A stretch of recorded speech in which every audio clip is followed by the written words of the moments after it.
Omuyimbi kukuwa omukisa okuyingira ebintu ebinene singa oba weeyisiza bulungi ate okirungi oli muwala muto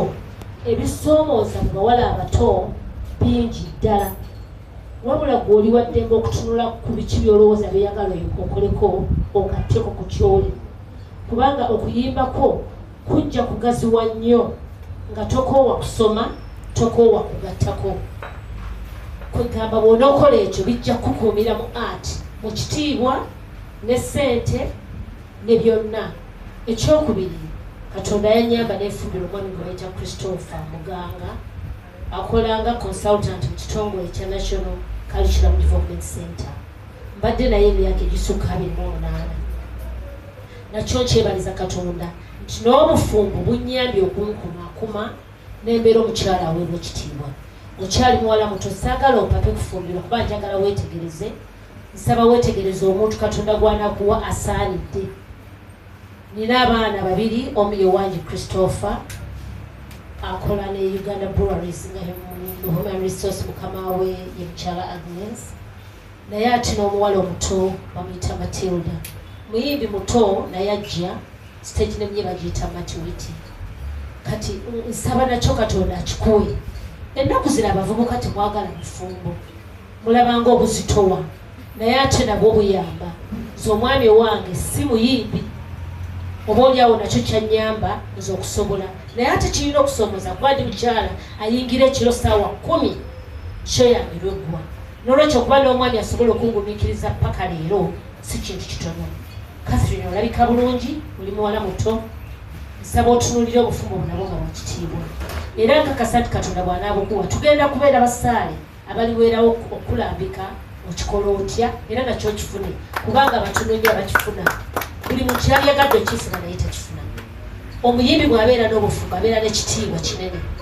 era olaba Kasofi Gomya kaali kawala katono naye mama kati ennaku zino keyongerako kawenti n'olwekyo tekirimu buzibu era tekirimu sitaani okubeera omukyalo omufumbo. Ekyokubiri olw'okuba art kintu kya bbeeyi olina okuyiga okumanya okutereka ssente kubanga ssente zetukola oluusi teziba nnyingi naye olina okulaba nti ofissaako n'otereka zisobole okuyamba osigale mu nsiike okumala ekiseera. Ekyokubiri njagala owe bakamaabo aba betegese okulabirira oba okukulambika bogenda okukola nabo. Nze nkolera mu band gye bayita Afrigo band nagiyingiramu mwalimu muganda wange bamuyita Margaret abeera Germany ne taata wange omugezi Class Kawalya mwami Matova nkuumye okuva lwe nayingira mu 89 paka olwaleero naye nange kibadde kya ndayisa yange ey'empisa ennungi singa yangoba dda n'olwekyo olw'okuba oli muto banno nga beetegese okuteekamu ssente nsaba obawo ekitiibwa naye ate sitegeeza tibalina okulinnyirira olina okumanya eddembe your rights omanye kiki kyotegeeza kiki kyoyagala si bantu kutekinga advantage of you kubanga oli yagadde okupromotinga alowooze nti alina okukozesa ekyo tokikiriza era okigaana n'okigaana era tujja kubeerawo okulwanirira mu kyo. Oli muwala muto oli muwala alina eddoboozi eddungi mpulidde oluyimba lwo wano ne lunnyumira nga ekigambo kyenjagadde odduwa taito wajuwa ekkomera naye nga nange mbadde ne taito eyange saagala ddikyuseeyo kubanga gwekyo kiwayogera era ekirungi n'abantu bangi bajja kuba n'ebirowoozo bigi ku luyimba lwo. Omukyala abeera ku radio omukyala Sara Kabenge agambye ennyimba zo yazikuba ye mukyala tatera kukuba nnyimba era olaba akuba ennyimba zo nnungi kubanga tatera kukuba nnyimba alonda oluyimba olusaanidde kubanga alina audience ye